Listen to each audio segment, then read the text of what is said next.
పరలోకమందున్న మీ తండ్రికి కుమారులైనట్లుగా. ఎవరికంట మనం కుమారులమే? పరలోకమందున్న మన దేవునికి, పరలోకమందున్న మన తండ్రికి మనం కుమారులు కావాలంటే ఈ లోకంలో ఎవరిని ప్రేమించాలండి?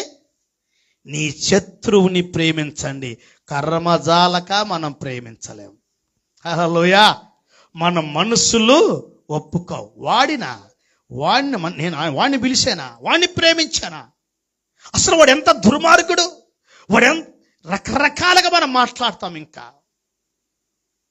నా ప్రాణం పోయిన తర్వాత నేను పలకను, నా ప్రాణం పోయిన తర్వాత వాడిని నేను పిలవను అని అంటుంటాం. కానీ ప్రభు అంటుండే కదా, మీరు నాకు కుమారులు కావాలంటే మీ శత్రువుల్ని ప్రేమించండి. దేవుడు మన లెక్క ఆలోచిస్తే ఆడికి ఎంతమంది వ్యతిరేకులు ఉన్నారండి?